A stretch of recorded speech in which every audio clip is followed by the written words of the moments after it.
do have skills that make me a nightmare for people like you.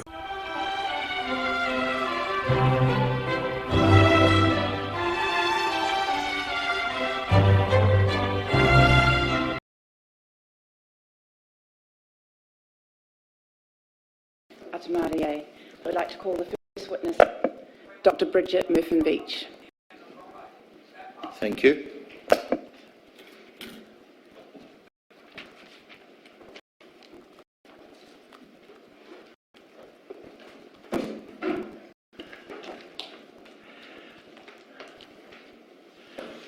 Once you're settled, I would like, under the terms of the Inquiries Act, to ask you to confirm the following, Doctor. Do you solemnly, sincerely and truly declare and affirm that the evidence you will give before this Commission will be the truth, the whole truth and nothing but the truth? I do. Thank you. Ms Thomas. Thank you. Aotearoa. Do you have a brief of evidence before you in the folder? Yes, I do. And can you confirm that is your brief of evidence that you have signed and dated? Yes. And confirm that is correct? I do. Thank you. Do you also have on the table before you the document Institutions are Places of Abuse? Yes, I do. And that is a report that you have co-authored with Dr. Jenny Conda? Yes. And I would ask you now to produce that document as Exhibit 6 in this hearing. Thank you. Thank you.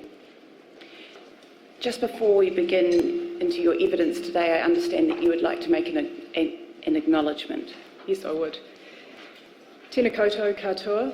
Before I begin, I would like to acknowledge the disabled children and adults who have informed and shaped my own understandings of abuse. It is their stories that underpin the brief I'm speaking to today. Many of these individuals are no longer with us and were therefore unable to support the call for an inquiry into abuse and care. Sadly, these men and women will also never know that thousands of New Zealanders joined together to demand an inquiry and an apology on their behalf, or that this demand was ultimately successful. It is these people I acknowledge today, along with those who are yet to tell their stories. Can I just ask? Thank you. Just a reminder, we will be speaking slowly because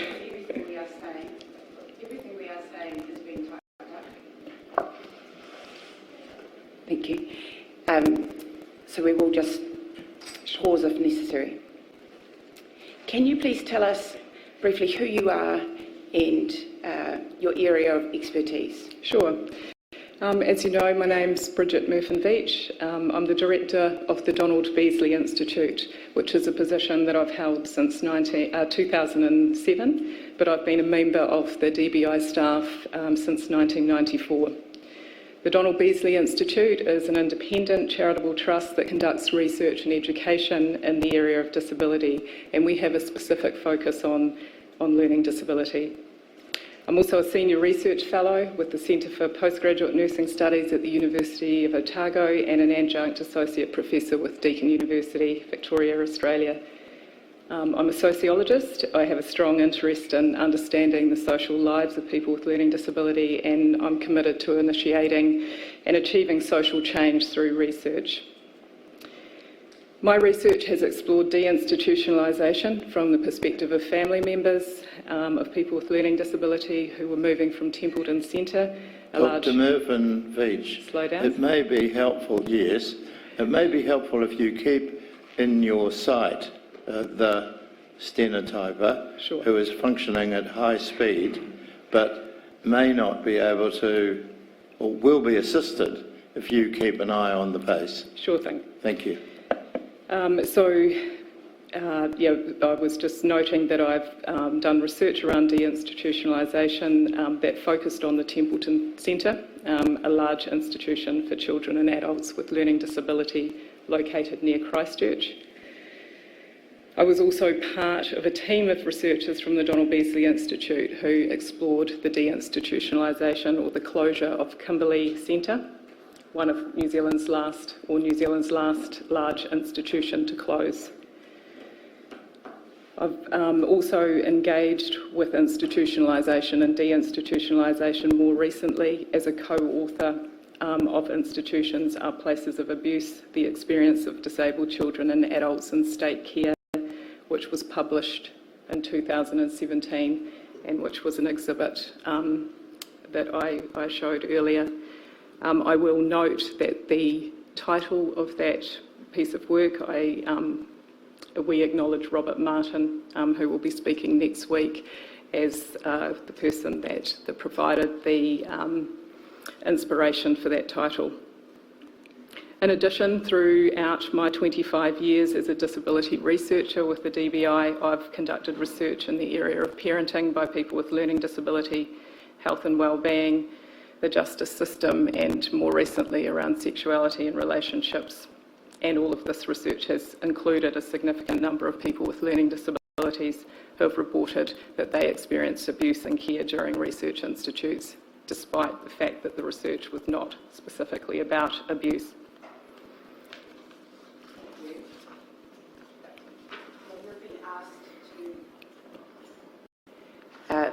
Give evidence at this hearing today about the nature and extent of abuse and neglect that has occurred to people with learning disabilities in state care between the 1950s and 1990s. Mm-hmm. And you've drawn on the report, Institutions Are Places of Abuse, as part of your brief. Yes.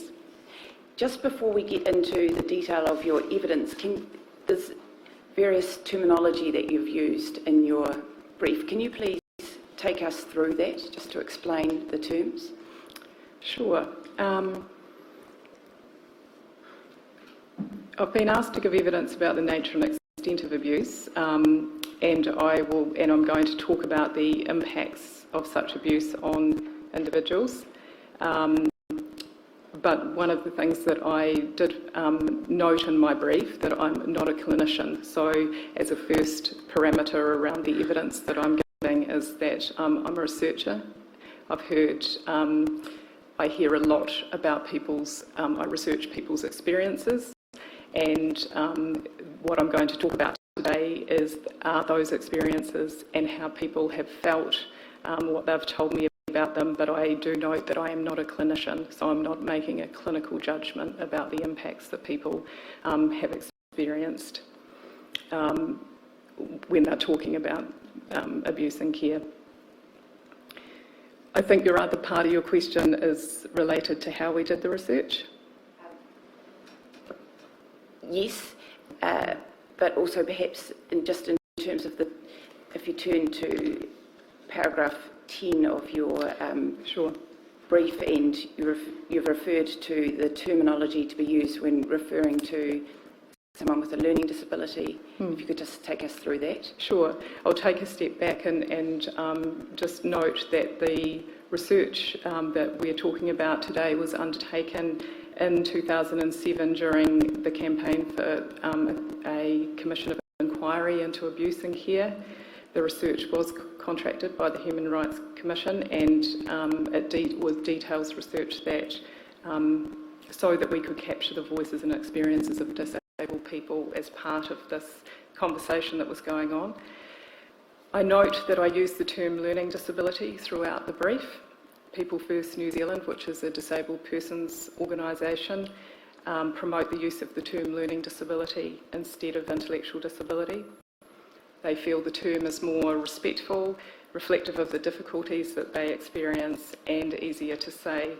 So therefore, learning disability is the term that I'm using today, but in doing so I acknowledge that intellectual disability, mentally retarded or mentally subnormal were commonly used terms during the period 1950 to 1992.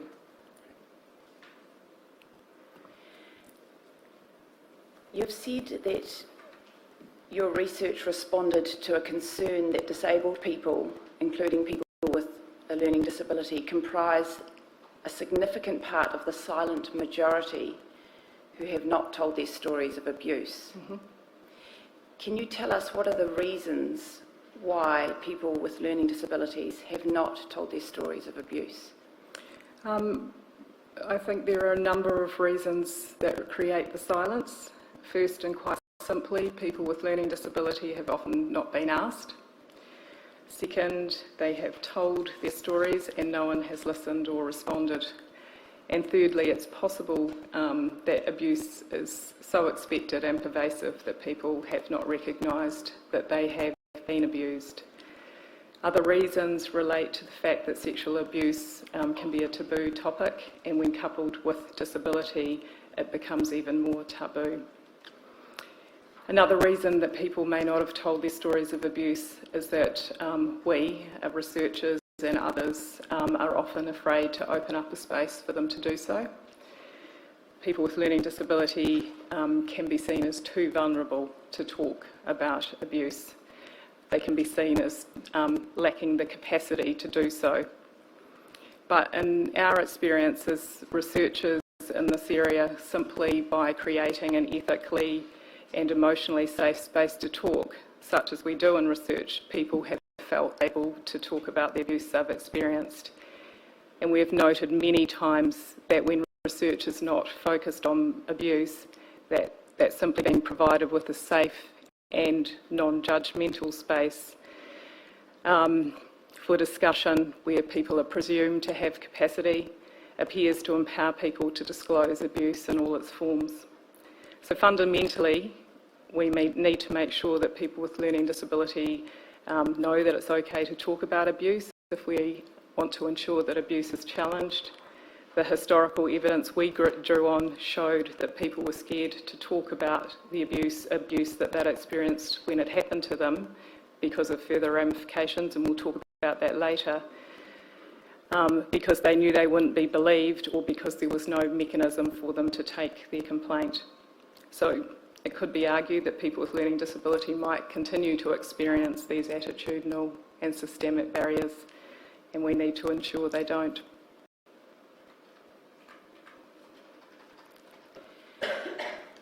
In terms of your research, particular to the document, The Institutions Are Places of Abuse, what were the aims and the purpose of that research?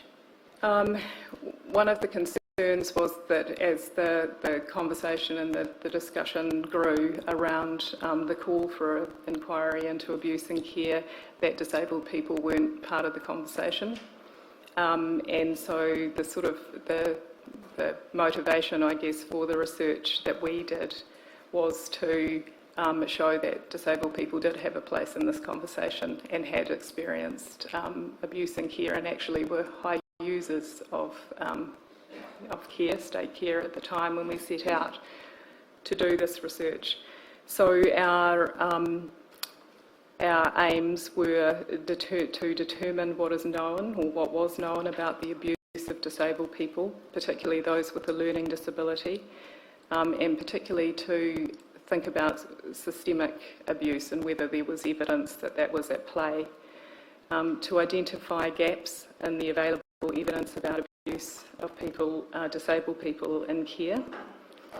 And at that time we were thinking about what sort of research pathway had the potential to address gaps in knowledge around this area, which was another aim of the work. Were there any limitations or constraints to your research? Yes, considerable ones. We had a very, very short time frame and obviously limited resources. So we had to think, think carefully about how we approached this piece of work and how we could bring the voices of disabled people to the fore within the time frame and the resources that we had. Were you able to, did you have resources to look into psychosocial disability? That is one of the areas that we didn't delve into too deeply. They are a group of people, disabled people, that could have been included in this research, but we did have quite a strong focus on learning disability, and in noting that we didn't draw on a great deal of evidence related to people with psychosocial disability or people who have experienced mental distress, that we were definitely not saying that they were not part of the experience of abuse that other disabled people who we were able to capture in the research were also part of. Just for clarity, can you just tell us what is a psychosocial disability? Yeah, psychosocial disability is the terminology used in the United Nations Convention on the Rights of Persons with Disabilities to refer to people who experience mental distress or psychological conditions. These differ from learning disabilities in that they're generally episodic, can sometimes be alleviated by medication and don't necessarily involve cognitive impairment. But it's really important to note that people with learning disability can also experience psychosocial disability as well.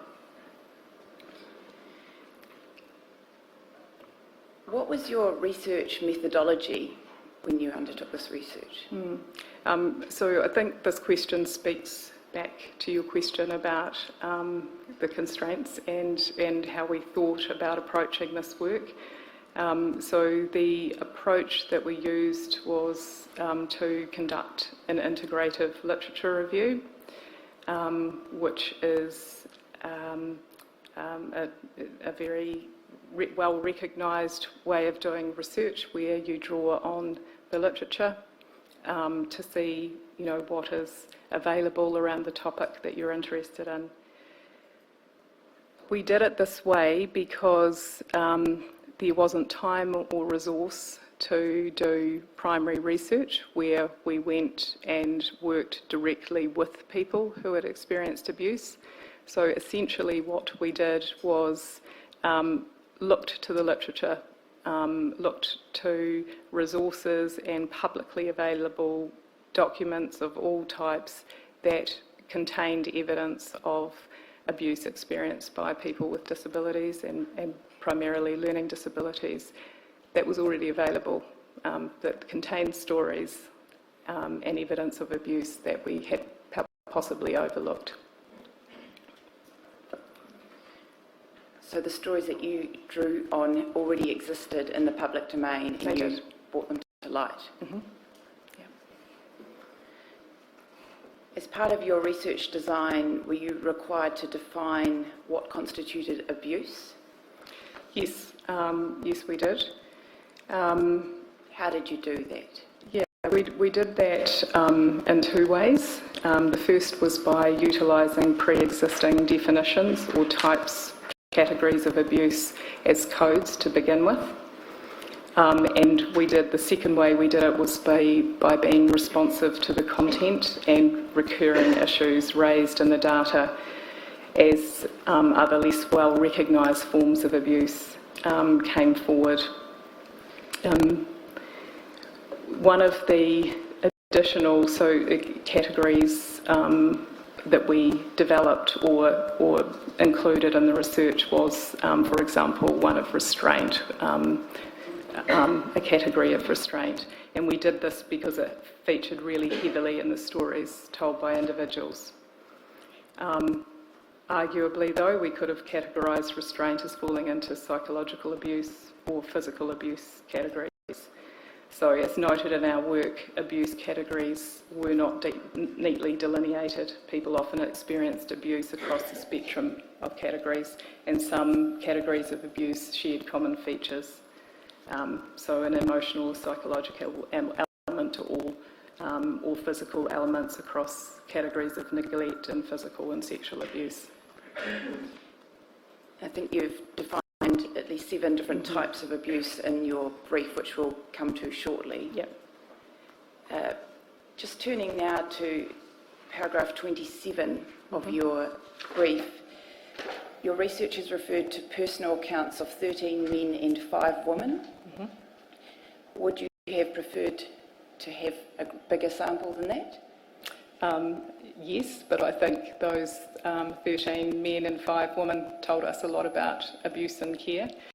But from a technical point of view, in qualitative research, there's no specified or required number for sample size.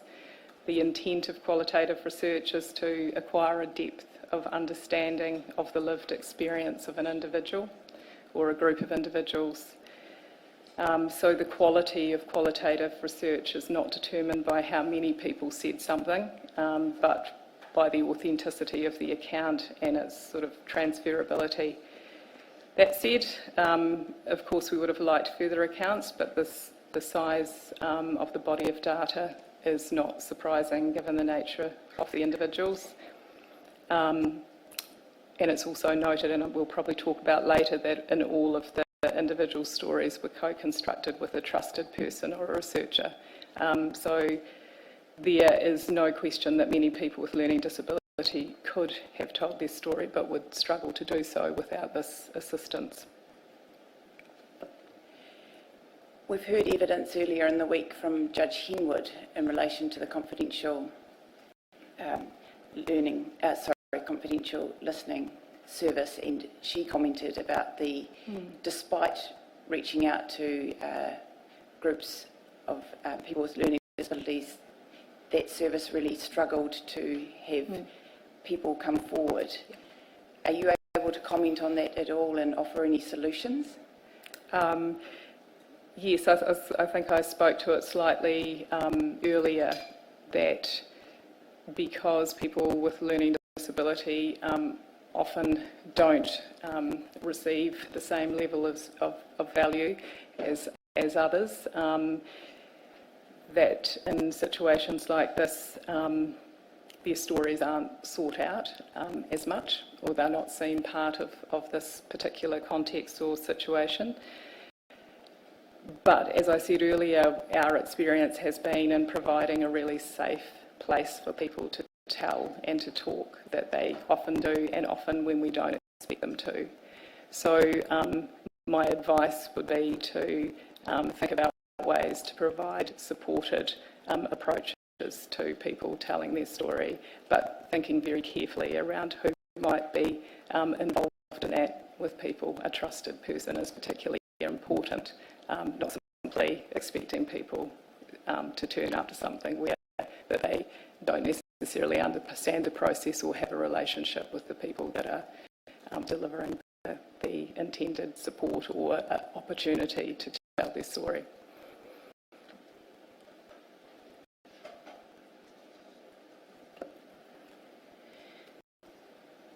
The accounts that you drew on for your research, can you tell us the types of disabilities that the people in that research group experienced? Yeah, most people were identified as having a learning disability.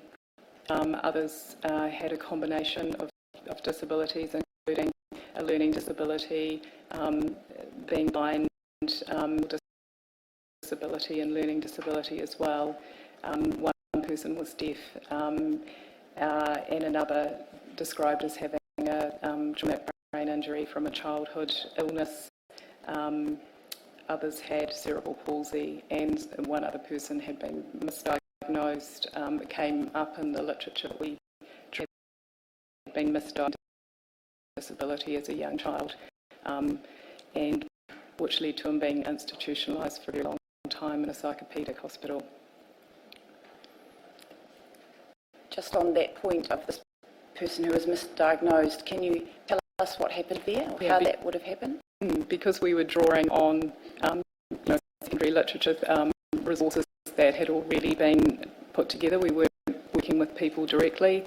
Our understanding is the person had come from a situation of family hardship and ended up being placed in an institution, and then not getting out of that placement for a very long time.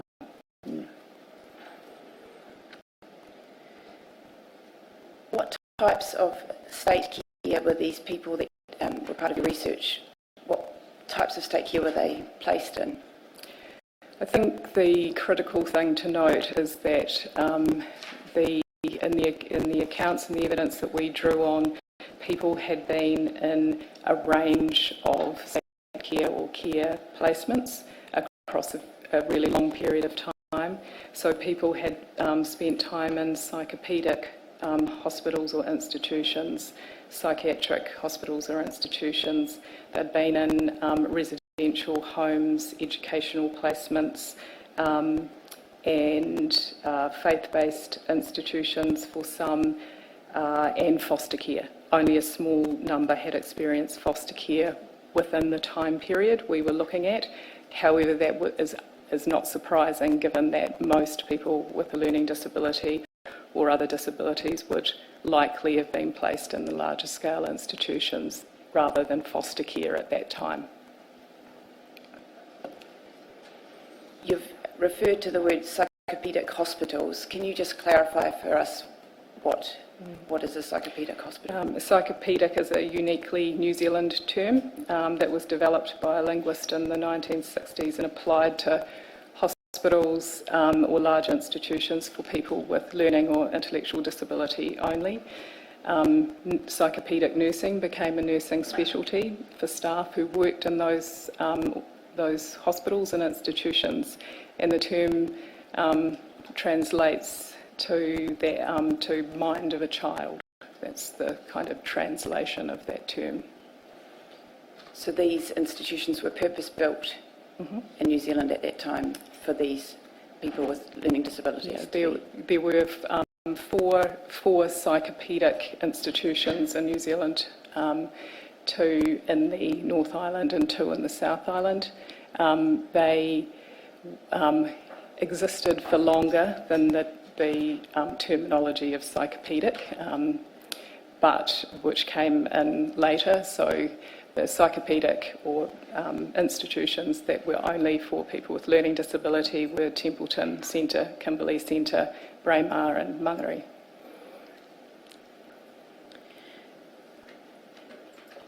What was the ethnicity of the people in your research group?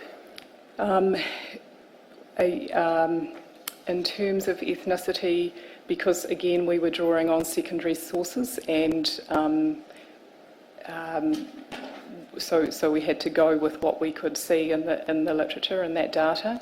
It was often not clearly stated, but we knew that 3 people whose stories we drew on identified as Māori, and another identified as Pacifica of Cook Islands descent. And the rest we assumed to be Pakeha, New Zealand. What was the age, or roughly the ages of people in your group that were then when they were placed in care? Again, because we were drawing on secondary sources, we could only go with what was in people's stories or what was included in those, but without exception, they'd all entered state care in childhood and had often remained in state care or in care into adulthood, and many had remained in some form of care for their entire lives.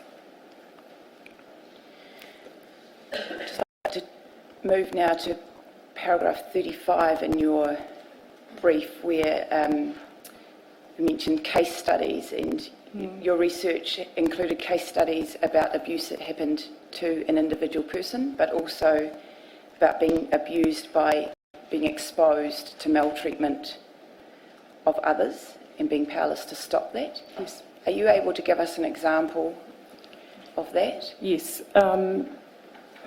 What we were able to do was, from some of the sources that we were able to utilise, there was a lot of information about people's experiences in care, and from those we could kind of pull together a case study of the person's whole life in those kinds of environments. And then within other sources we drew on, we saw snippets of experience that we could use to gain an understanding of the types of abuse that people with learning disabilities and other disabilities were experiencing. In terms of the case studies for some people, and I won't go into a lot of detail because I think Robert Martin will speak to this next week, but certainly Robert's experience that he has bravely shared with the world showed the really complex interplay of experiencing abuse himself, but also being deeply conscious of the abuse that others were experiencing around him and feeling concerned about that too. So having, and he wasn't the only person that expressed how difficult it was to be experiencing this yourself, but also seeing others and not being powerless to do anything about that.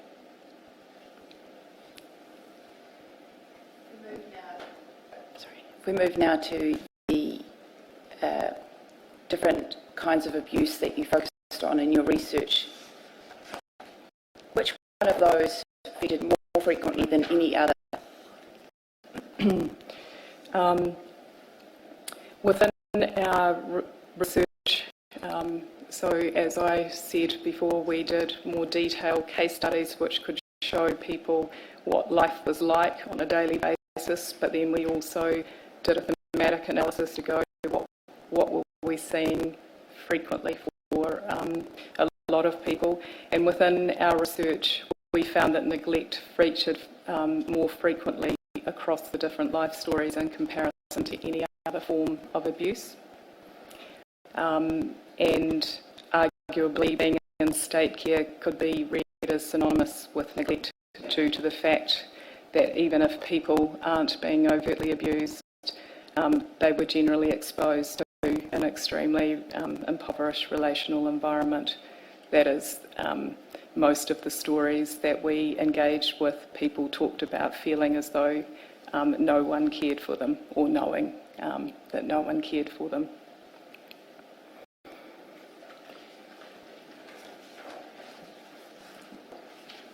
I think you've mentioned a range of different areas of neglect. Could you just give us some examples of those? So I think in general we found that people frequently and consistently describe living situations or being in living situations where they didn't feel loved, that they had no special person in their lives who was there to love and support and nurture them. Other experiences of neglect could be seen in the lack of emotional support and connection that people received, particularly at times of distress. One person whose life story that we drew on, a person who I know very well personally, or I knew very well personally, she is no longer with us, said, "I was scared a lot in institutions. I would scream a lot. I would get in the corner and put my hands over my face, and no one ever came to comfort me." So here's a person, a young person at the time, describing living in a series of institutions all over the South Island, absolutely recognising that her behaviour was an expression of distress, and that no one ever came to help her feel better or to check why she was feeling that way.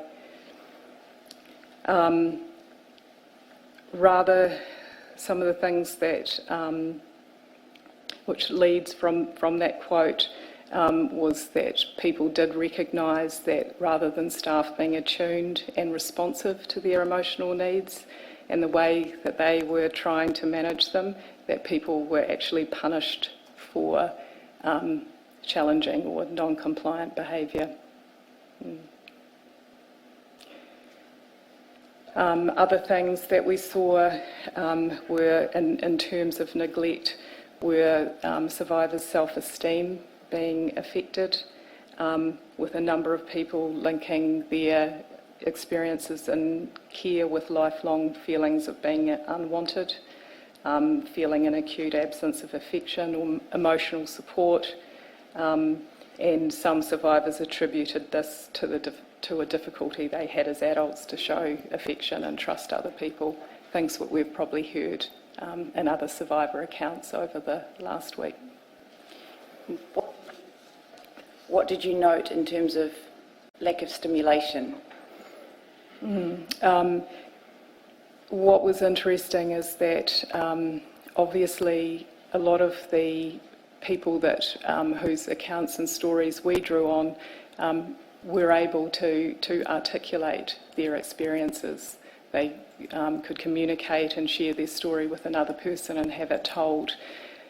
What's noteworthy is that they talked about, the fact that they didn't experience a lot of stimulation and there wasn't much to do, but they were also concerned about others who may have had more, a greater degree of impairment, who really, really were left to their own devices, and when they were totally reliant on other people for care or being engaged with some activity, were left for long periods of time with no one attending to their needs.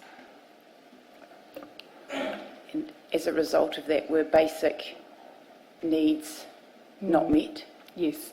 One survivor recalled the smell of people who needed assistance to go to the bathroom and were not provided, and said there were people who couldn't move and they would just stay where they had been left in the morning after breakfast. Most of these people were non-verbal and were trapped until someone got around to attending to them.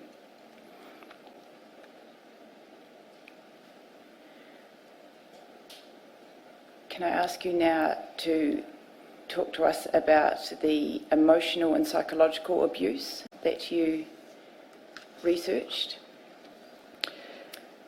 Yes, and I think, as I noted earlier, there's a lot of crossover between these sort of arbitrary categories of abuse, and certainly this category could also be placed or has significant crossover with neglect as well.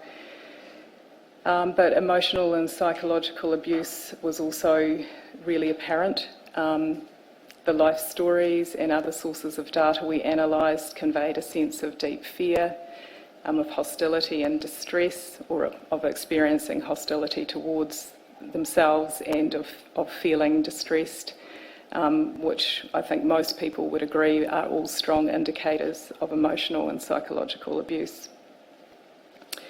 As we noted earlier, this kind of abuse could be seen in both personal maltreatment that people experienced and also due to their repeated and ongoing exposure to the maltreatment of others.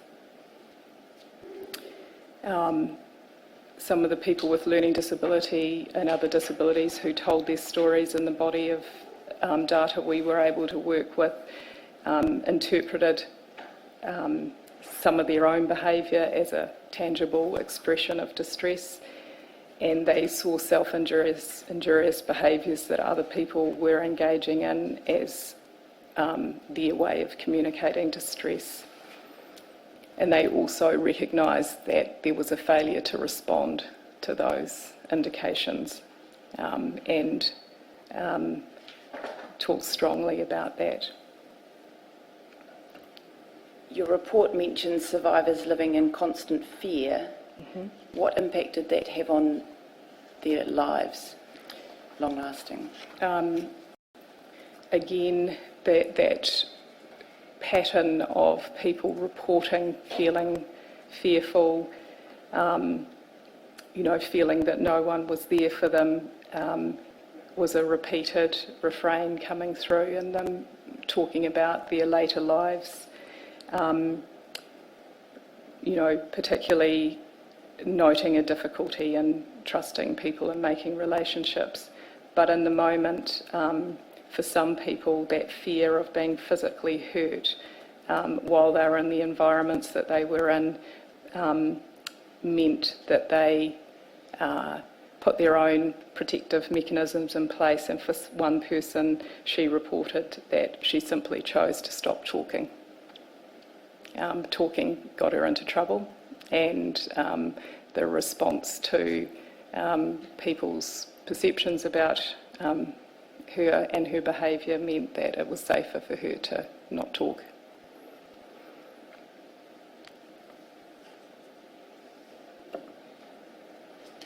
You've said, this is at para 58, that survivors left state care with an entrenched understanding that people in positions of power could hurt them if they fail to comply with expectations. Yeah.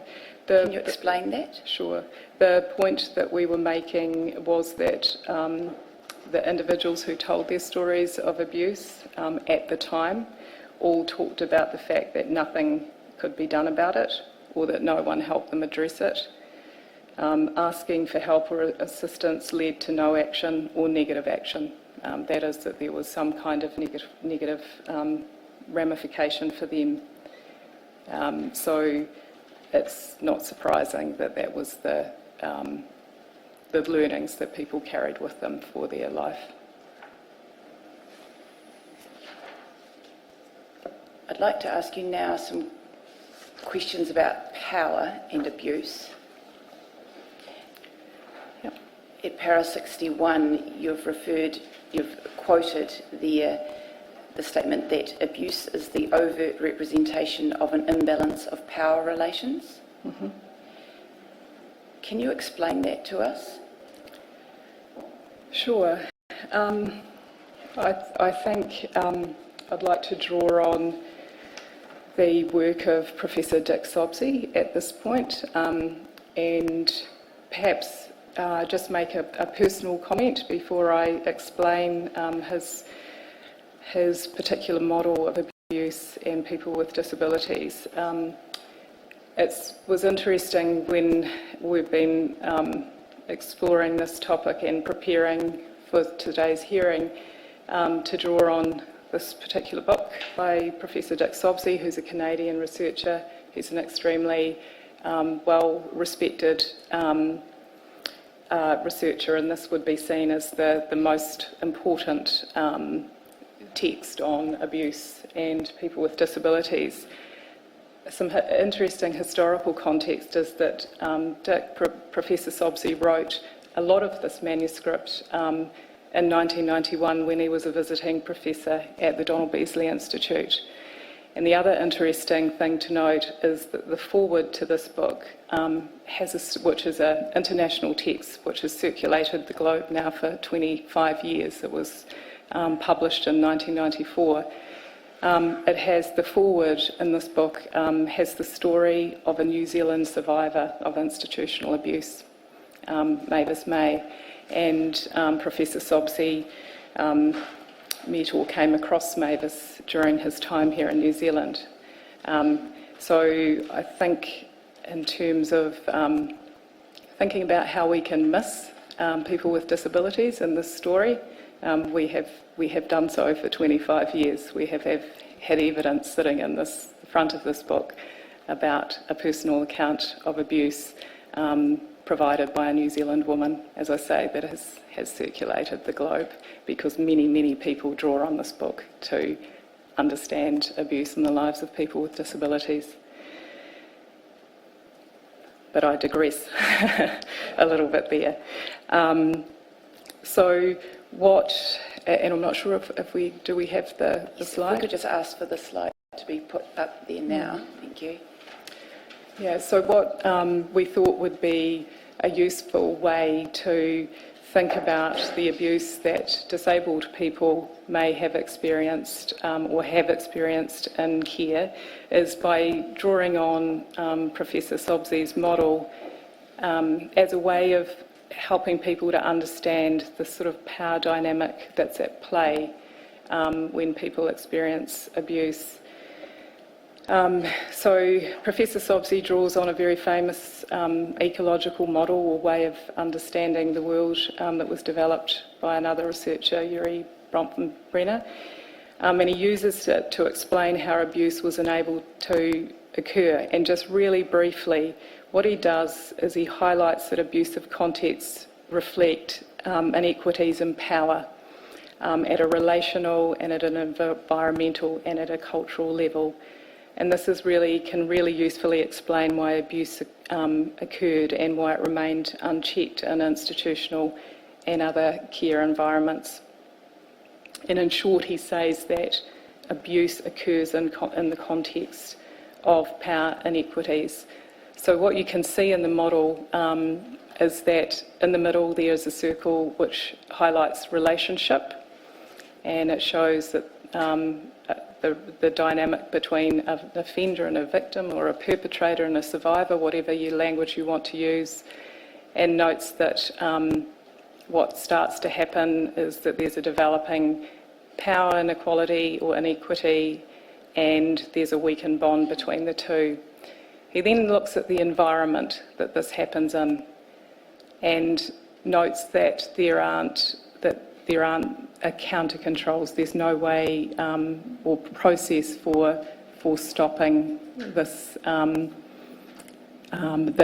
inequities happening. In fact, they are magnified. And then round the outside, he uses the term culture to say there's something at play that provides the support and the rationale for the power inequities and the abuse to occur. The reason that I was thinking about this and thought it would be useful to present is when I was thinking about, after sort of listening and watching Keith Whiffen earlier in the week, who talked about the kingpin system. That model is a pretty good way to explain how such a system could happen. And I would also like to note that while they didn't use the same terms and words that Keith Whiffen used earlier in the week, that people's stories that we drew on were quite clearly describing really the same system, that there were more powerful people than them, and that there was that you had to be careful of these more powerful people within the situations that you were in. So people with learning disability and other disabilities were not unaware of that system in operation, even if they didn't use that terminology.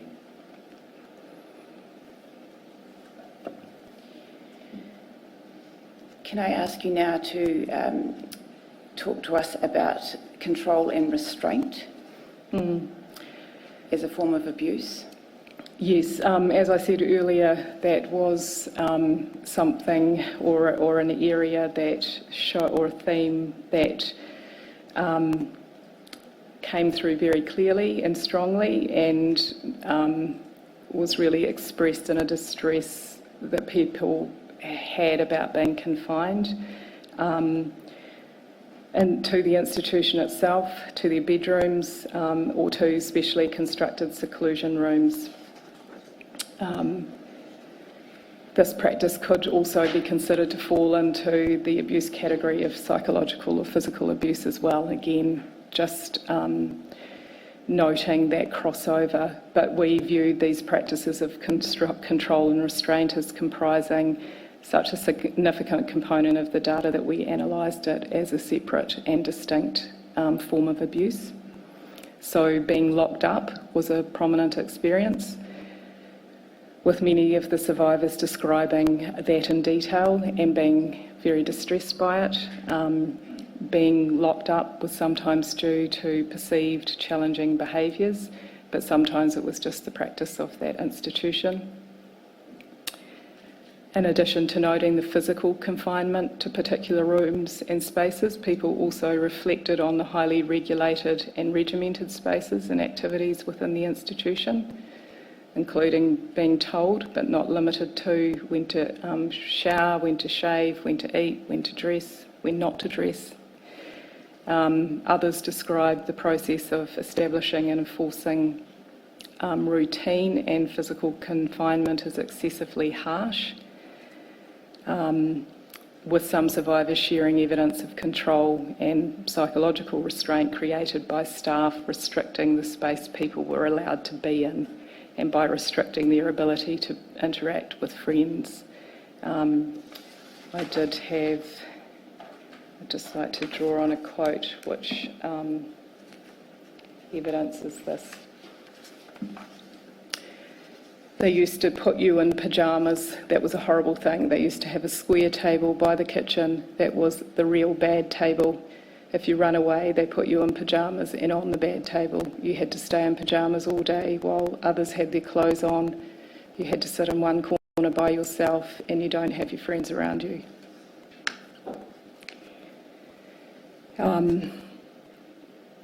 Overall, this particular theme conveyed a strong sense of being trapped in state care, literally and figuratively, and confined and restricted on a daily basis in a manner that people perceived as hurtful, as excessive and as humiliating, as the previous quote evidences. Can you also talk to us about physical abuse and what your research found in relation to that?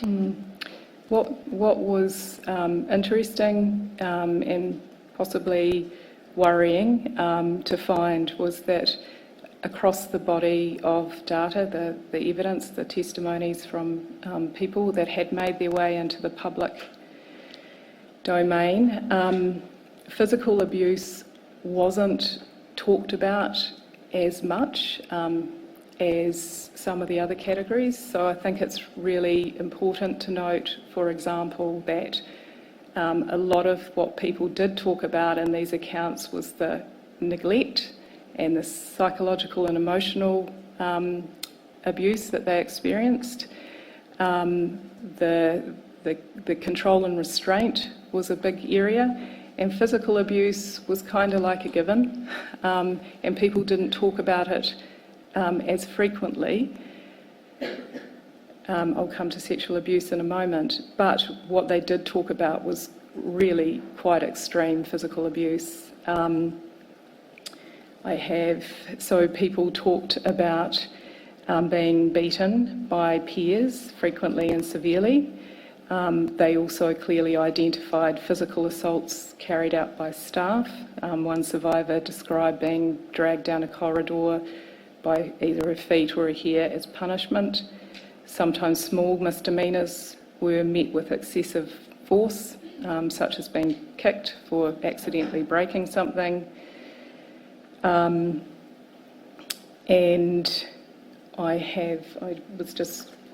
will illustrate with a quote. Excuse me. When I was 13, one of the big boys picked me up by the back of the collar, lifted me off my feet, punched me in the nose, on the side of the nose, and sort of made it bent. I went up to the nurse and told her that my nose was broken. She said she wouldn't do nothing about it. So significant experiences of physical abuse. Can you talk to us also about sexual abuse and what was discussed there? So in keeping with the Crimes Act and with more contemporary definitions, we define sexual abuse as any form of sexual contact that was not consensual, or any form of sexual contact that happened within two children. Both of these elements of the definition were identified within the personal accounts we explored. We found that both children and adults were sexually assaulted. We found that the assaults occurred in large institutions, residential schools, and within the family homes of their foster carers.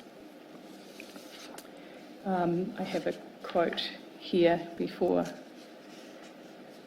moving on with some more information. Someone who lived at Templeton Centre for many years described being sexually abused. He said, sexually abused, sodomised, I suppose you could say that it continued on, not just only me, but I think a lot of other people too.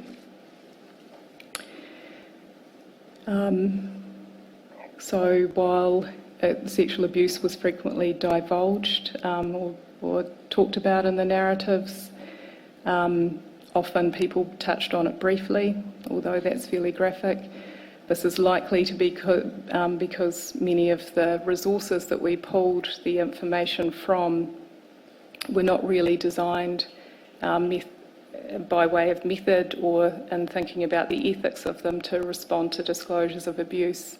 So often we were finding this information in resources that have been written about deinstitutionalisation, so someone's move into the community, about their life story, etc. But that said, it was clear from the evidence we drew on that sexual violence was a seemingly essentially inescapable and unchallenged reality for a significant number of both boys and girls and men and women in state care or care. Some of the narratives included graphic experience of the person's abuse, including when it happened, where it happened, and who the perpetrator was. Did the people that were part of your research talk about what happened if they did tell someone about the abuse? There didn't seem to be a lot of evidence that in people's stories that any people had ever had any redress. For example, one survivor was sexually assaulted at knife point by an older peer when she was 11. Despite being able to point him out, there was no sense in her story that the perpetrator was punished, kept away from her, or she received any psychological support for that sexual violence. Similarly, and also shockingly, another male survivors raped by older peers appeared to go unchallenged. And others also describe similar situations, again, seemingly unchallenged. I'm noting here that we are using secondary sources. We weren't talking with people directly.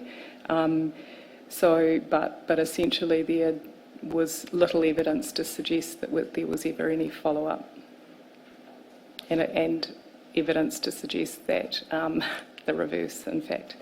Could I just ask a follow-up question on that? And I appreciate you're working from secondary sources. Was there any evidence, to your knowledge, that these people were telling authorities, were able to tell anybody, or so?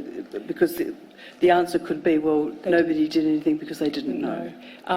I think that might have been the case for some people, but for other people, it seemed to be clear that they knew that they had taken complaints or to people and hadn't had a response, or had not had a negative response. So I think, again, I'm qualifying my response, but we saw evidence of both situations there. Thank you very much. Just on that point, turning in your brief to paragraph 81, is that an example where someone Yes, yeah. that you could complain that you could tell us a bit more about? Sure. One of the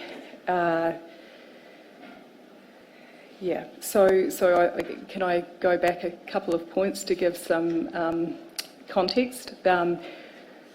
So I noted in my brief that survivors consistently echoed the same sentiment in response to repeated trauma that they experienced, commenting that they would just keep quiet and hope that it wouldn't happen again. So similarly to reports of physical abuse, there was this deep-seated understanding that complaints would go nowhere and could even make your situation worse. This view is echoed in a judgment that we located as part of the search for this piece of work that related to someone who had been in a couple of different institutions, and the judgment evidenced that this complainant felt devalued by staff, thus leading to the dismissal of complaints within state care and a subsequent re-victimisation. So to this end, the judgment supported this person's position and said, and I'm quoting the judgment, despite the complaint, the plaintiff says that sexual acts continued to be forced on him by that and another nurse for several months. The plaintiff says that he did not complain to other staff because he thought it would be dismissed and he was scared of what could happen. He says he did not report the events of witnessing sexual assaults on others because he was scared of the consequences of the charge nurse not believing him.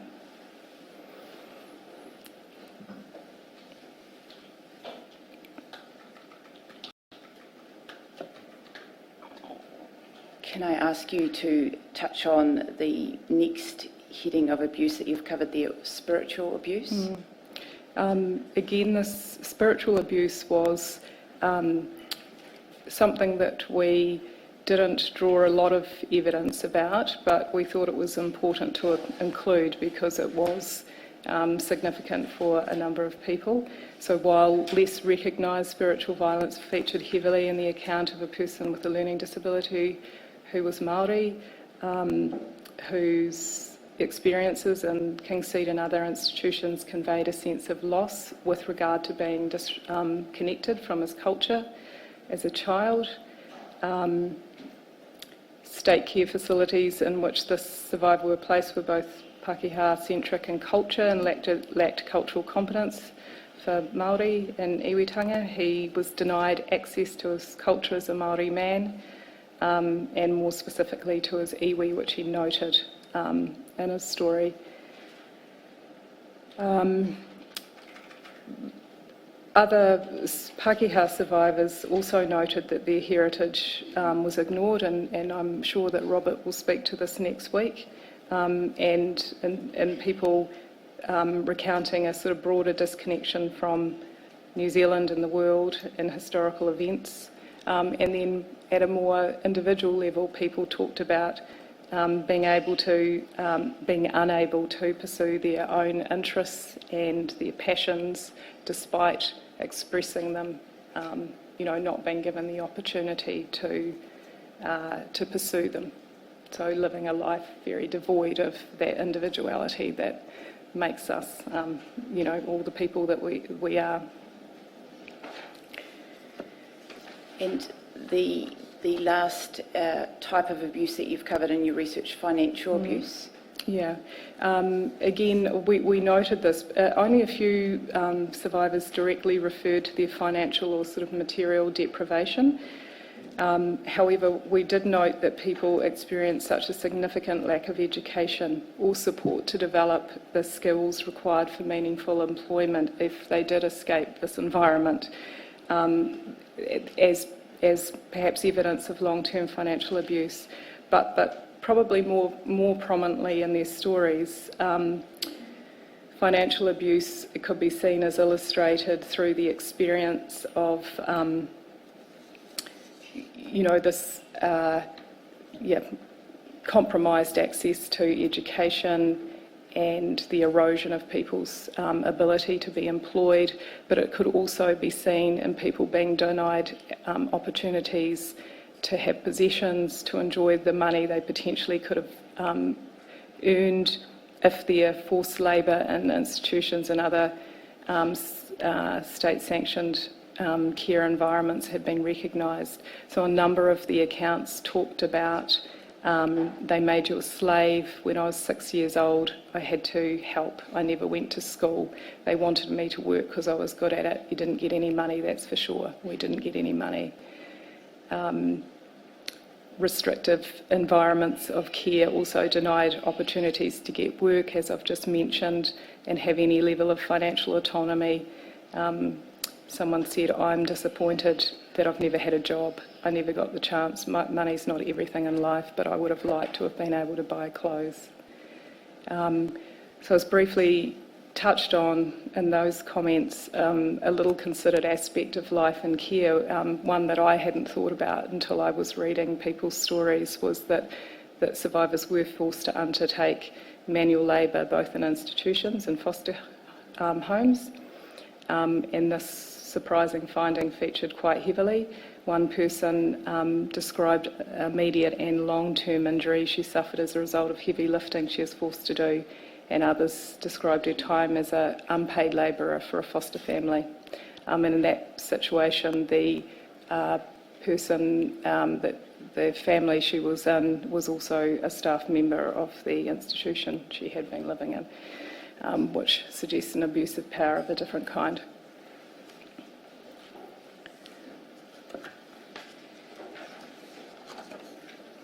I'd just like to ask you briefly about other evidence that you gathered as part of your research that came from third parties. Mm-hmm.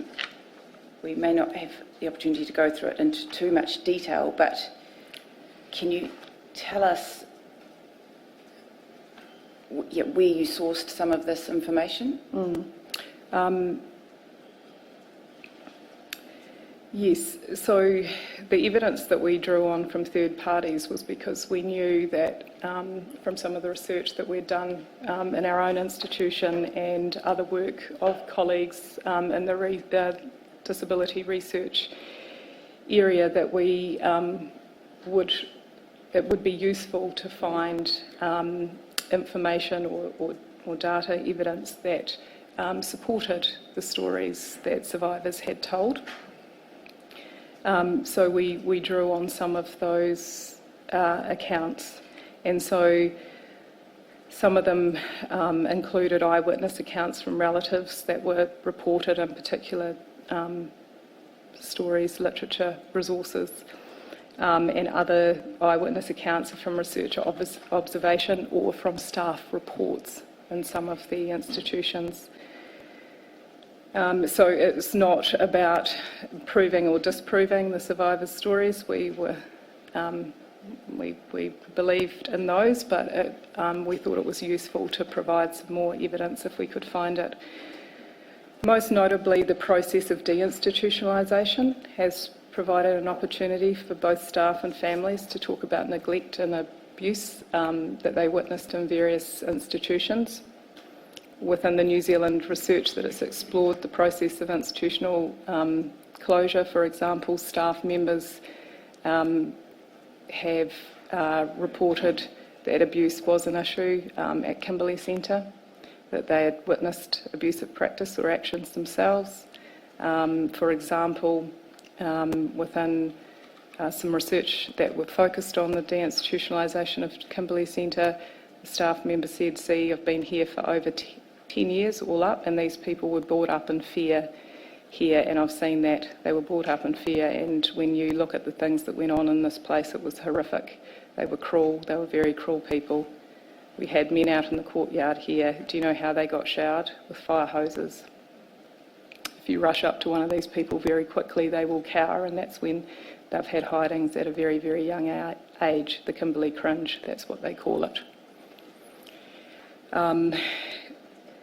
The staff quoted there were largely employed at Kimberley Centre prior to its closure, so outside of the time frame for this inquiry.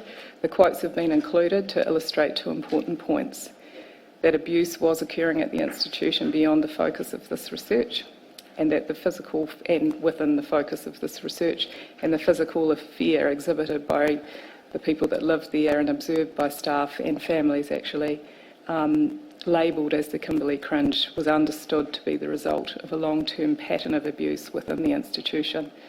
It is acknowledged that both staff and residents may have been involved in abusive practice or actions that led to the development of the Kimberley cringe, or people's physical withdrawal or away from people that came close to them. I'd like to move on now to the topic. This is from paragraph 107 onwards of your brief, and the question really was what you've described, institutional abuse. Yeah, sure. One of the things that we considered in our research was whether the abuse that we saw when we pulled across a number of survivor stories, whether it showed, or we could call it institutional abuse, and again drawing on Professor Dick Sobsey's work. Professor Sobsey defined institutional abuse as the neglectful psychological, physical or sexual abuse that takes place in managed institutional care of human beings. He identified the key features of institutional abuse as extreme power relations between residents and staff, a collective nature of abuse, that abuse is covered up or knowledge of it is not shared outside of the institution, and that clearly defined patterns of environmental influence are at play. And I'd just like to note, and possibly, if I've got time to read out, so just to extend on the points that I've just made. Just while you're reading a quote, can you just speak slightly more slowly?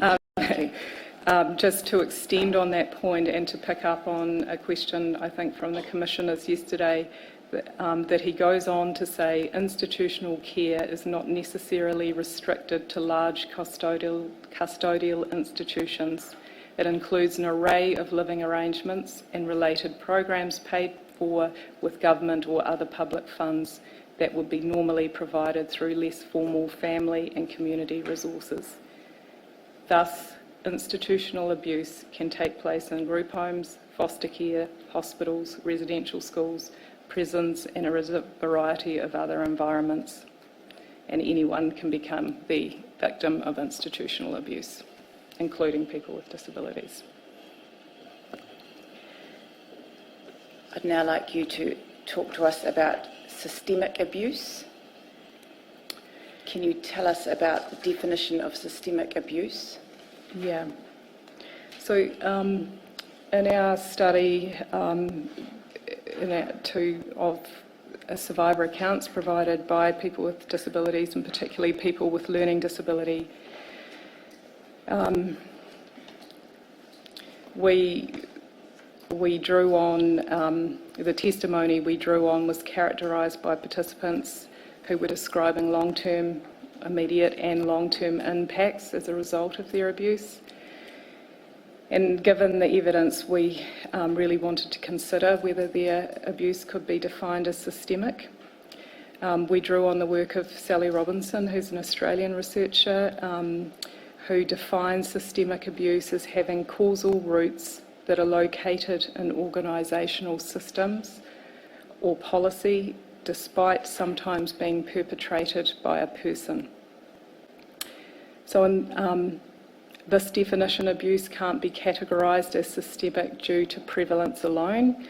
Instead, abuse must be attributable or be able to be attributed to system-level factors or failures that have worked actively or passively to enable or to facilitate abuse under the particular system. That is, in more layperson's term, systemic abuse takes us beyond the notion of bad things being done by bad people, independent of the system, to a recognition that the system has operated in ways that has both provided the opportunity for abuse to occur or for it to continue unchallenged. And I think that's what we've heard in people's stories. If you turn to paragraph 119 with the bullet points listed in your brief there, can you just take us through those? So what we did against that definition of systemic abuse is create a series of points that we could, or key themes for findings that we could see in the data that we had gathered in survivor stories. So we noted that the personal accounts detailed neglect in the form of people not having their basic needs met, possibly due to understaffing or inadequate training, which constitutes systemic abuse. We saw institution-wide failure to attend to the emotional and psychological development of children, potentially through understaffing, inadequate training, or allowing an abusive culture to continue unchecked. We saw the use of control and restraint practices, whether environmental, physical or chemical, for reasons of punishment rather than for therapeutic reasons, which constitutes systemic abuse. We saw repeated exposure to physical violence result in injuries being left untreated and no meaningful attempt being made to stop the assaults, which constitutes systemic abuse, and people being repeatedly sexually abused or exposed to sexual violence in the absence of any ability to achieve meaningful redress in the form of a person being held to account or counselling for psychological trauma, and a care system that allowed staff and foster carers to abuse the children and adults in their care. This is all suggestive of systemic abuse. This systemic abuse existed that you've described. Do you have any comment or any thoughts on what can be done to avoid this in the future? So what we saw, we were able to draw on secondary accounts that had been sitting unexplored, really. So when we go back to the beginning of the session, when you asked a question about why are people invisible, the stories were there, and the stories are there. We hadn't looked hard enough. And I think some of that speaks to the value that we place on disabled people and where we see them fitting in this issue. But the evidence on record about the experiences of abuse has largely been collected within the context of research with an alternative focus, both in terms of the nature of the data that's collected and the way it's been able to be analysed. So we need to do further exploration to really be able to learn from our mistakes from the past. But my thoughts are that in doing this, we need to examine the context in which abuse occurred and the policies and processes and procedures that were there or were not there to assess the likelihood of similar abuses permeating future systems. It speaks to the question that I was asked before. Did people complain? Did they not complain? We need to know more about what people understood. Did they understand that there was a process for complaining, or was there not?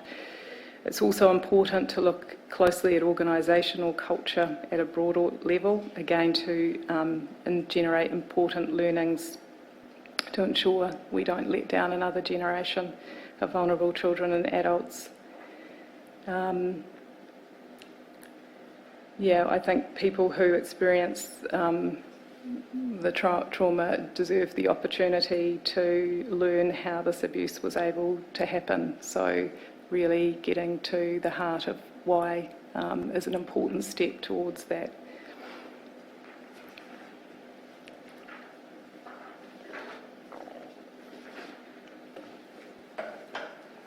Coming to near the end of your brief here, one of the headings is gaps in the evidence. Mm-hmm. I'd just like to ask you briefly about the comments that you've made at paragraph 132, where you've described that people telling their stories were clear about what happened, but they were not able to unpack the circumstances that led to such practice or actions. Mm.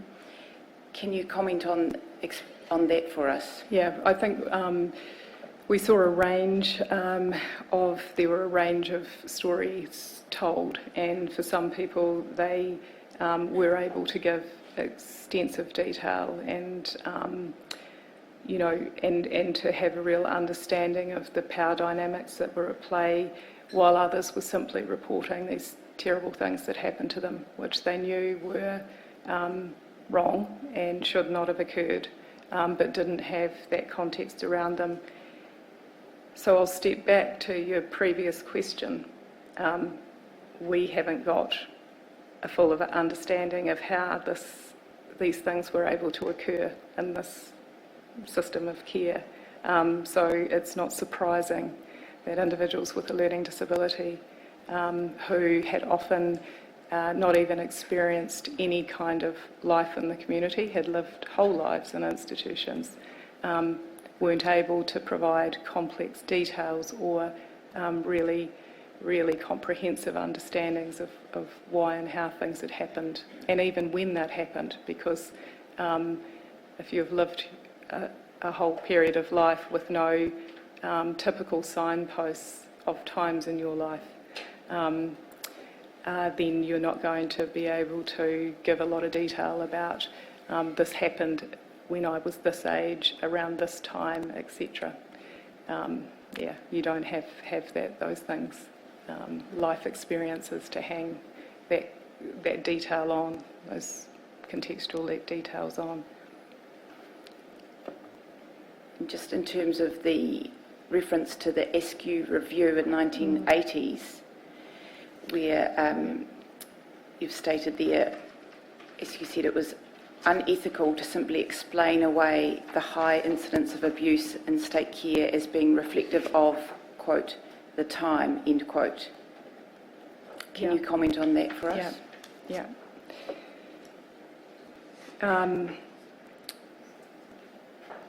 Yes, the ASCU review sort of also supported the individual stories that we explored. So the review was a Ministry of Health review of psychiatric and psychopaedic hospitals, and ASCU described the conditions for seclusion as Dickensian, despite institutional reform that occurred through the 70s and 80s. And went on to say that some staff and institutions reported to the review team that timeout boxes and cupboards in some wards for the intellectually handicapped were used more for punishment than for any therapeutic effect, which was deemed to be more appropriate for practice for modifying behaviour. Further, they found deficiencies in dignity and in the basic elements of appropriate care.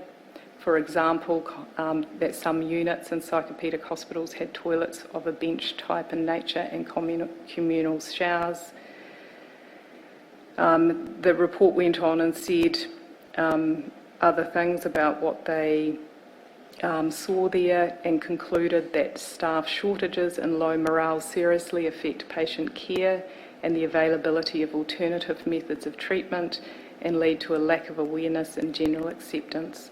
So it could be argued that this review conducted in the 1980s has long provided evidence that neglect and abuse in care did indeed occur.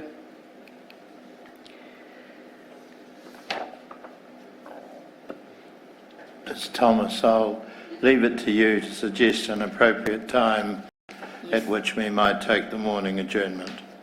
I've probably got two more questions. Perhaps we finish those and then take the break. Just turning to the end of your brief there, where at paragraph 140, the statement that abuse and neglect are not in the past. Can you perhaps expand on that for us?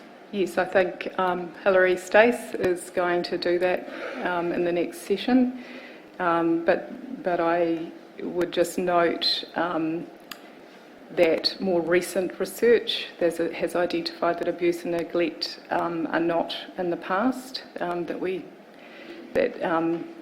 various approaches have been used to audit and otherwise assess quality of care, and that it's clear that gaps remain that make it possible for neglect and abuse to go undetected.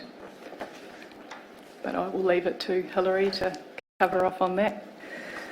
Thank you. And just finally, your final paragraph of your brief, do you have any final conclusions that you would like to make to the Commission today? Just further to the notion of the intention of the inquiry to look to the future. I think it's important to include, to conclude by mentioning the ongoing story of abuse and care that can be seen in some of our current research. We have done qualitative research with individuals in the justice system in recent years and found that over half of our 40 participants had been in out-of-home placement in childhood, so these were all people with learning disability. Some of these people reported that they'd experienced abuse in these placements. Abuse and care has been seen again in a soon-to-be released piece of research, which includes the story of a young person with a learning disability who in very recent years has experienced multiple foster placements, including an unacceptably high number of placements and some abuse in some of those settings. So unfortunately, this suggests very strongly that we're a long way from being able to confidently assert never again, and it reminds us why this Royal Commission of Inquiry is so critical to disabled people who have experienced abuse and care, whether it be past, present or in the future. Thank you. Thank you. We're at the point where you had concluded, Ms Thomas. I now want to ask if any other counsel wishes to exercise the right to cross-examine the witness. There is none. Colleagues, starting perhaps with you, Mr Gibson, are there any questions you have? Yes, kia ora, Dr Mirfin Veitch. Having heard it before, I still can't help feeling deeply moved and saddened every time I hear something like that. Our terms of reference include looking up till 2000 with the discretion to look beyond and make future recommendations. So my questions cover all of that. Outside of that institutional context, what protections, and I suppose particularly looking at the 89 Act, were available to disabled children? Were they the same as for other disabled children's? What legal safeguards were there? I'm probably not the best person to comment on this, and Hilary will speak to some of this later, I think. The area that I can talk to in terms of the safeguards around disabled children relate to Section 141 and 142 of the Children, Young Persons and Their Families Act.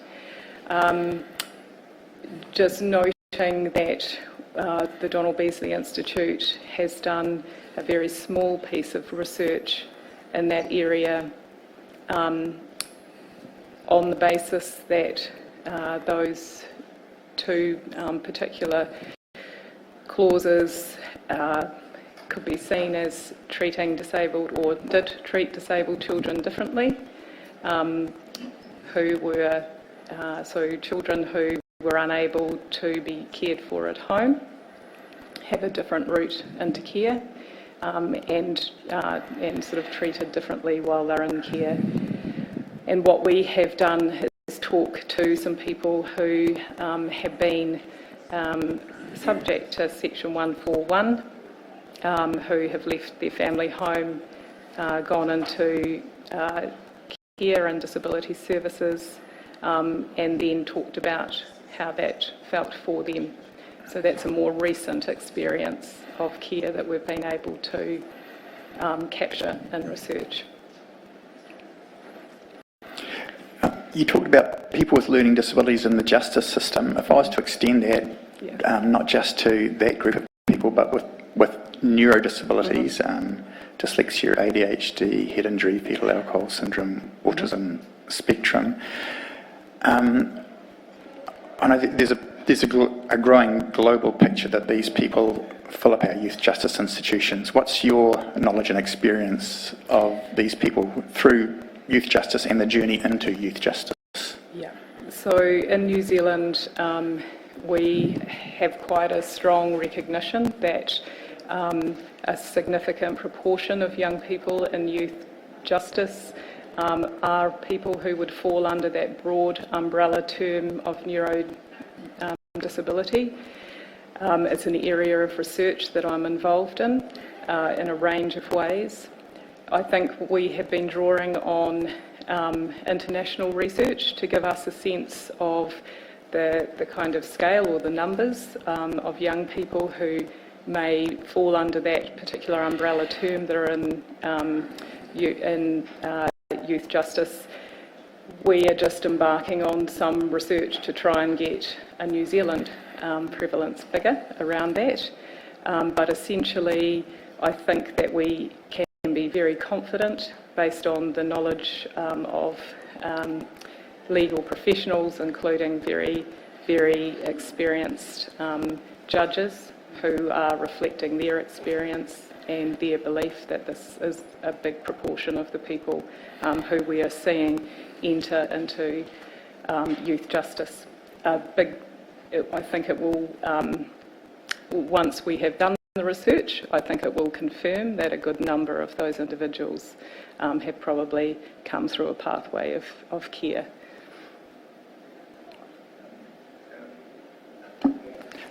A final question. We've heard from previous witnesses about the context of adoption, the need for families to stay together. In the context of disabled parents, what do we know? What happens? What support legal safeguards are there for disabled parent and child? Very few. Again, another area of research that I've worked around, and the Institute has worked around in sort of decade periods from the late 1990s, and we are just about to embark on another piece of research to explore the experiences of parents who have a learning disability. What we have continued to see from for the last 20 years, but earlier, are that parents with a learning disability frequently have their children removed at birth or soon after. They sometimes have their children removed before they have proven that they aren't good parents.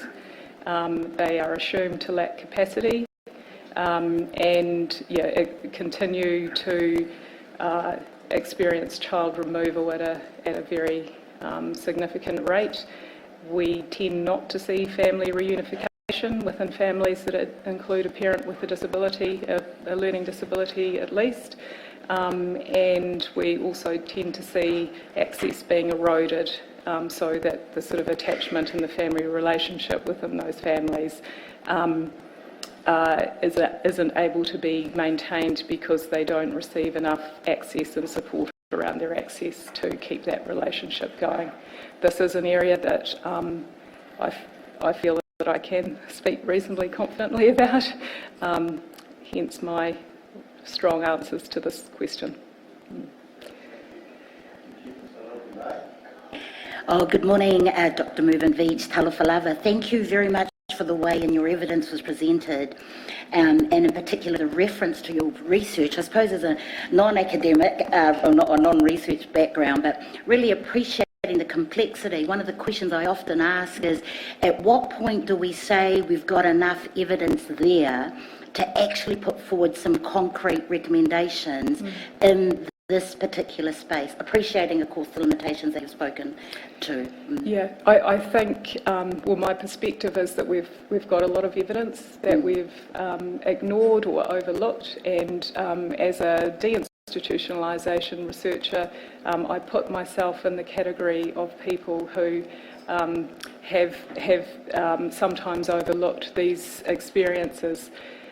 One of the things that I didn't talk about, but that I noted in my brief, was that often we've heard the experiences. A lot of the data that we collected was around research that had occurred around deinstitutionalisation, or life histories or oral histories that people had undertaken when they'd been moving out or soon after they've moved out of an institution. So while we, the collective community, disability community, we're congratulating ourselves about a job well done, we were often ignoring these stories and these voices that were coming through as we were asking people to tell us about what's good about living in the community outside of these institutional systems and structures. So I think we have evidence that we can certainly assure ourselves that abuse did occur for people with learning disability and other disabilities. What I think needs to occur is primary research with people. Our work has drawn on published accounts. I will note that some of those published accounts have originated from my organisation, the Donald Beasley Institute, so I actually did some of the research. I did know some of those people. There was a mix of me having done primary research that I then drew on for the work that I've presented here. What we need to do is to do more of that kind of work with people, and it needs to be carefully done, it needs to be slowly done, it needs to be ethically done. It's not something that you rush into without a lot of thought. I will say really strongly, however, that when the context is right, people will tell those stories, and people do tell those stories. So as I said earlier, even when we're not researching abuse, we are constantly hearing about it. Yeah. And just a final question around the collation of perhaps your ethnicity data. Yes. Do you have a sense around the different ethnic groups, Pasifika as an example? Yes, so in terms of the work that I presented today, you asking a question in relation, we noted and talked about ethnicity where we could, but again, it speaks to your previous question. Carefully planned work allows us to explore all elements, all the intersectionalities of people's lives, whereas when we're working with secondary data, we're just taking what we can from it. Yeah, thank you.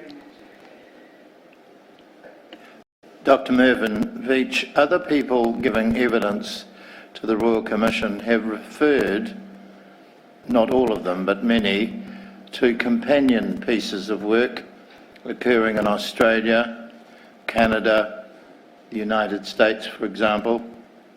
Is that aspect of companion work also to be thought of in regard to people with learning disability?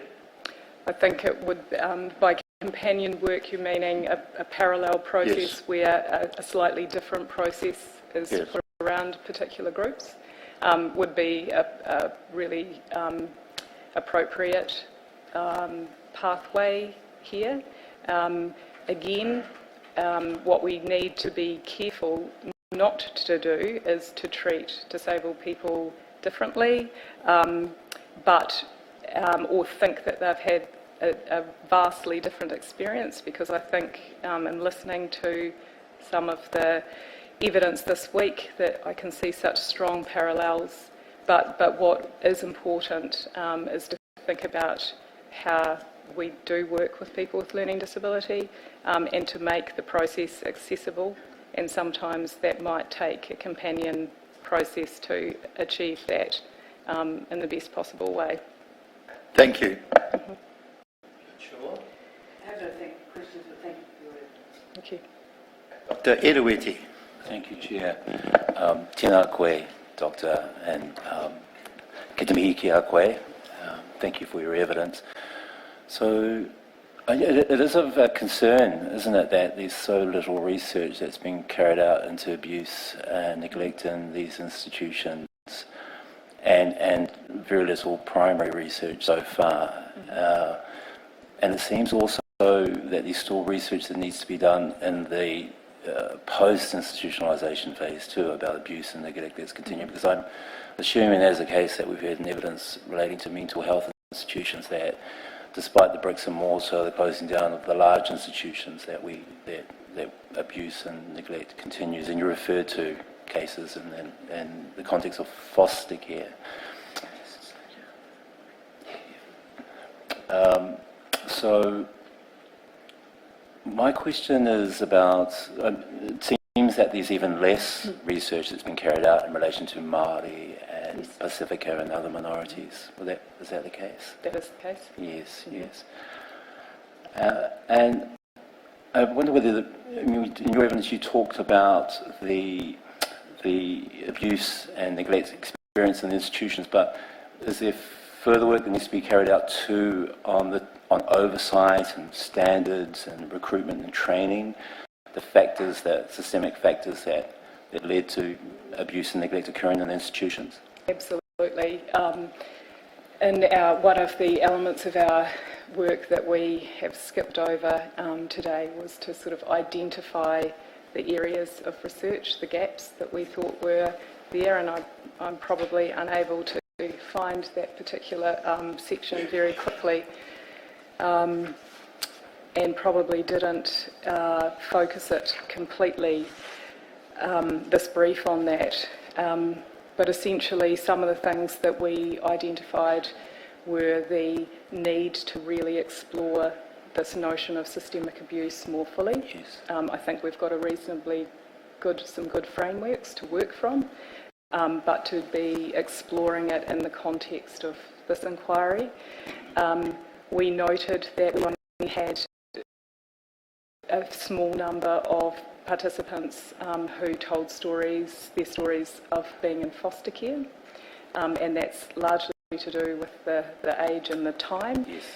But we know that from more recent research that's a real area that we need to do some, there's gaps in the research around. Obviously, working from the perspective of Māori and Pacifica. The other area that we identified was a lot of people talked about leaving their families to go into these systems of state care. And for a number of people, that's because they were in difficult family situations. So I think there's some gaps there in terms of really exploring how we're supporting families right now, and what how we're supporting, and certainly that was, a conduit to some of the placements for people that we talked with. Thank you. So oversight, standards, training in the context of the institutions, but also in the post-institutional phase, right, including foster care. Absolutely. Yeah. My last question relates to Māori again, and you referred to the impact upon individual patients and cultural disconnect. And I wonder also whether there's also the bigger, broader question about whānau, hapu and iwi Māori involvement in the setting of policy, laws and practices, the institutions themselves. So there's a historical as well as contemporary angle. Absolutely. And the need for work in that area too. Yeah, certainly need for work, and no one would argue that there are gaps and deficit in that area in terms of disability policy, services, supports, etc. But also the wider system that you will have more experience and knowledge around. And to your mind, that work still needs to be developed? Yes. There's still a lot of work to be done. Yeah. Okay. Definitely. Thank you, Doctor. Thank you, Dr. Mirfin Veitch. Your evidence is now concluded, and the Royal Commission is grateful for it. Thank you.